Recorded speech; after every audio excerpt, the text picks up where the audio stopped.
Standard 6 lecture number 2 છે આપણે chapter 1 માં ક્વેશ્ચન 6 જો નીચેની સંખ્યાઓને અંકોમાં લખો એટલે આપણે અંકમાં લખવાનો છે। હવે જો એટલે આમ તો કહેવાય ને તો લાસ્ટમાંથી સ્ટાર્ટ કરો ને તો સારું પડે। 400 કીધું એટલે આપણે પહેલાં ફર્સ્ટ ઓફ ઓલ શું લખી દેવાય 400 લખી દેવાના। હવે કેટલા કીધા છે 15 લાખ કીધા છે।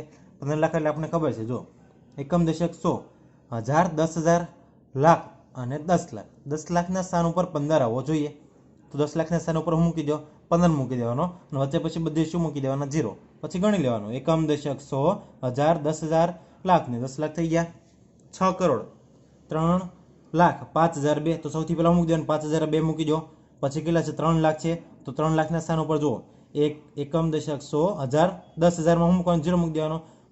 લાખમાં કેટલા છે 3 લાખ છે તો 3 મૂકી દો। આપણે આગળ કેટલા છે 6 કરોડ કીધા છે ને તો લાખ 10 લાખમાં હું મૂકવાનું 0 અને પછી 6 કરોડ એટલે કે 6 મૂકી દો। પછી કેટલા કીધા છે 20,13,005 તો સૌથી પહેલા મૂકી દો 13,005 ઈઝી રીતે તમને આવડે 13,005 મૂકી દો। હવે 20 લાખ કીધા છે તો એ તો ઈઝી છે 20 લાખ। 7,60,010 60,010 તમને ઈઝી આવડી જશે તો 60,010 મૂકી દેવાના 7 લાખ એટલે આગળ તો એક જ સ્થાન આવશે એટલે કે 7 અને શબ્દોમાં તો સાવ ઈઝી છે એકમ દશક 100 હજાર 10,000 લાખ 10 લાખ કરોડ ને 10 કરોડ તો કેટલા કરોડ છે 90 કરોડ આગલા છે 17 લાખ 6,714 ઓકે। નેક્સ્ટ જો એકમ દશક 100 હજાર 10,000 લાખ 10 લાખ ને કરોડ તો 3 કરોડ પછી આ લાખના સ્થાન ઉપર છે તો 75 લાખ 16,019 સેમ એવું 18 કરોડ 76 લાખ 22,037 સ્થાન કિંમત તો ઈઝીમાં ઈઝી રીતે મેં તમને આગળના વિડીયોમાં શીખવાડી હતી। જો આગળનો વિડીયો ના જોયો હોય તો ફરજિયાત જોઈ લેજો કેમ કે એ વિડીયોમાં ઘણું બધું આપણે કન્ટેન્ટ ચલાવેલું છે। જો 8 છે અંડરલાઈન કરેલું છે 8 પછી કેટલા અંક છે 1 2 3 4 5 6 તો 8 પછી 60 મૂકી દો અને ભારતની પદ્ધતિ પ્રમાણે તમને ખબર જ છે 3 અંક પછી અલ્પવિરામ પાછો 2 અંક પછી 2 અંક પછી એ રીતના। આમ તો એવું છે કે 3 અંક પછી 5 અંક 7 અંક 9 અંક ડોટ ડોટ ડોટ પણ ઈઝી એ કઈ રીતના કે છે જો 3 અંક પછી મૂક્યું પછી કેટલા 2 અંક પછી એટલે કેટલા અંક થયા 1 2 3 4 5 અંક પછી અલ્પવિરામ આવ્યું એટલે એ 5 લખ્યા। આપણે ઈઝી રીતના શું યાદ રખાય કે 3 2 2 એ રીતના યાદ રખાય। 5 પછી કેટલા અંક છે 6 અંક છે તો 5 પછી 6 0 મૂકી દો 6 પછી જેટલા અંક હોય એટલા 0 મૂકી દેવાના અને 2 પછી જેટલા 0 હોય એટલા 0 મૂકી દેવાના। પછી ઇન્ડિયન પદ્ધતિ તમને આવડે છે ભારતની પદ્ધતિમાં 3 2 2 યાદ રાખી લો એટલે આપણે કામકાજ પૂરું। ચડતો અને ઉતરતો ક્રમ આગળના વિડીયોમાં તમને સારી રીતે મેં શીખવાડેલું છે। સૌથી પહેલાં જોઈ લેવાના ડિજિટ કેટલા છે બધા સરખા જ છે તો કે હા બધામાં સંખ્યા સરખી જ છે। હવે જો પહેલો અક્ષર જોઈ લો બધામાં 73 73 73 તો બધામાં 73 છે કંઈ વાંધો નહીં।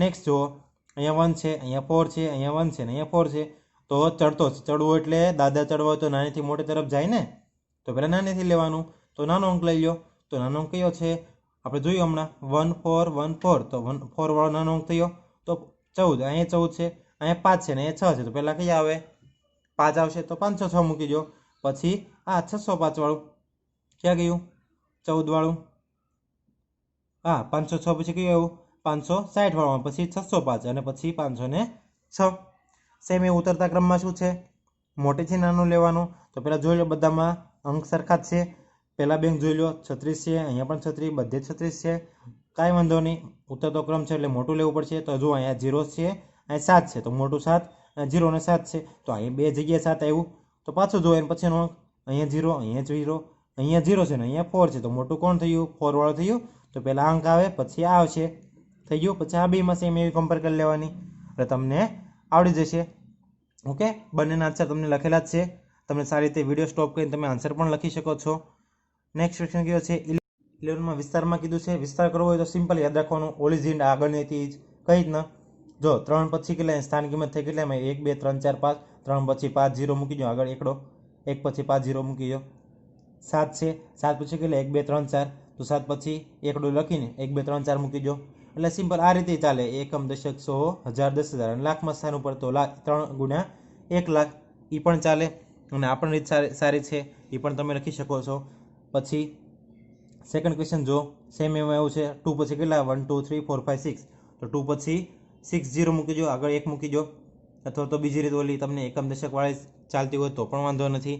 પછી 7 પછી કેટલા 5 zeros છે તો 7 પછી 5 zeros મૂકી દો આગળ 1 મૂકી દેવાનો ખાલી 0 મૂકતા નહીં હો વિદ્યાર્થી મિત્રો ખાલી 0 મૂકશો તો આન્સર રોંગ આવશે 7 ગુણ્યા 0 કરો તો 0 આન્સર થઈ જાય, એટલે 0 જ મૂકીને આગળ પછી 1 લખવાનો, કેમ કે સ્થાન જોવાનું છે આપણે, સમજાણું? સ્થાન એટલે કે એકમ, દશક, 100, 1000, 10,000 અને લાખના સ્થાન ઉપર છે, એટલે 7 ગુણ્યા 1 લાખ કરીએ છીએ આપણે, ખાલી 0 જ આવે નહીં. ઓકે, સેમ એવી રીતના તમે 3 આન્સર લખી શકો છો, અને ના ખબર પડે તો મને પણ કહી શકો છો. નેક્સ્ટ ક્વેશ્ચન જોઈ લો. આમાં તો ઇઝીમાં ઇઝી વસ્તુ જોઈ લેવાનું. પહેલાં જો સિમ્પલ એક વસ્તુ યાદ રાખવાની, કઈ રીતના? જો પહેલાં અહીંયા 5 0 છે, પછી જો 4 0, 3 0, 2 1 અને 1 થઈ ગયો. તો આમાં શું કરવાનું ખબર? આ લખવાનું નથી, ડાયરેક્ટ આગળના અંક હોય ને 7 3 1 5 9 અને 6 એ મૂકી દો ડાયરેક્ટ, એટલે આન્સર આવી ગયો. ઇઝી રીત છે, આવડી જશે તમને, ગોખવાની જરૂર નથી. સિમ્પલ એક જ વસ્તુ છે કે એકમ આ દશક ઉપર છે, આ 100 ઉપર છે, 1000 ઉપર છે, 10,000 છે અને લાખ છે. સેમ અહીં એવું છે, એકમ, દશક, 100, 1000, 10,000, લાખ અને 10 લાખ.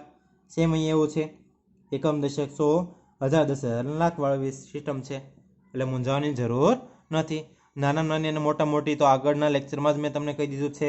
નાના નાની મોટા મોટી આવે, ખાલી ધ્યાન ક્યાં રાખવાનું? 0 જ આવે ત્યારે. એમાં મોટામાં વાંધો જ નથી. 9 7 5 4 3 2 1 0 કરી શકો. નાનામાં એક વસ્તુ યાદ રાખવાની, 0 જ પહેલાં લેવાનો નથી. ઓકે, 0 પછી મોટી કઈ છે? 1 છે, પછી 0 આવે છે અને પછી 2 3 એવું લખીએ છીએ. ઓકે, એટલે ધ્યાન રાખવું થોડુંક આપણે.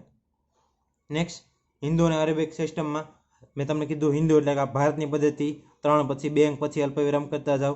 અને આંતરરાષ્ટ્રીય એટલે કે ઇન્ટરનેશનલમાં કેવું છે કે 3 અંક પછી આપણે શું કરવાનો? અલ્પવિરામ કરવાનો છે. તો 3 અંક પછી અલ્પવિરામ, 3 અંક પછી અલ્પવિરામ છે, અહીંયા 3 અંક પછી અલ્પવિરામ, 3 અંક પછી અલ્પવિરામ, એઝ ઇટ ઇઝ કરતું જવાનું. ઓકે, આ રીતના આવે છે. રોમનમાં તો તમને એક જ વસ્તુ યાદ રાખવાની, રોમનમાં શું કે 74 એટલે કેટલા? 70 + 4 થાય. 70 ને શું લખાય? LXX, અને 4 ને શું લખાય? IV. સેમ એવું 83 છે, તો 83માં 80 + 3, 80 ને LXXX લખાય અને 3 ને III લખાય છે. સેમ એવું 29માં 20 ને 9 અને 91માં 90 અને 1. 10ના આધારે તો આસન મૂલ્ય તમને આગળ જ કીધું મેં. 0 થી 4 હોય તો પાછળ, અને 4 થી ઉપર હોય તો આગળ. 6 છે એટલે આગળ જવાનું, 36 નું શું થઈ જાય? 40. 5 છે એટલે આગળ જશું એટલે 50 થઈ જશે. 0 થી 4 કીધું એટલે 3 આવ્યા એટલે પાછળ જશું, એટલે તો તેનું શું થઈ જાય? 70. 64 0 થી 4માં આવ્યું એટલે પાછળ, એટલે 60. 100ના આધારે 100માં મેં તમને શું કીધું હતું? 0 થી 49. શું કીધું હતું? 0 થી 49 એટલે કે પાછળ જવાનું, અને 49 થી અપ એટલે કે 50 to 99 આવે તો આગળ.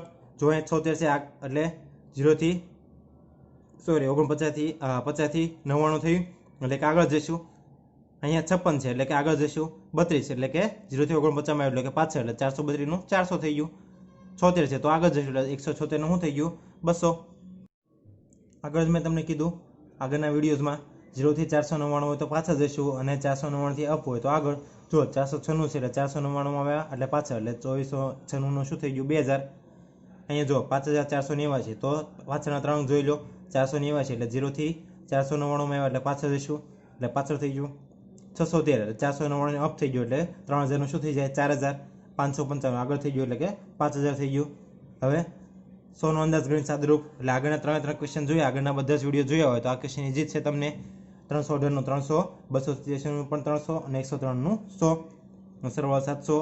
સેમ ગુણાકાર કરી શકો અને બાદબાકી પણ તમે કરી શકો છો. આગળના લેક્ચર તમે જોઈ લેજો, આગળના વિડીયોઝ આપણે ઉતારેલા છે ને, એમાં આપણે કીધેલું છે કે ક્યાંથી કઈ વસ્તુ લેવી અને આગળ પાછળ જવું, એટલે તમને અંદાજ મૂલ્ય આવડી જશે. સેમ એ ઓજારના સ્થાનનું પણ તમને આવડી જાય. તમે વિડીયો પોઝ કરીને તમે લખી પણ શકો છો.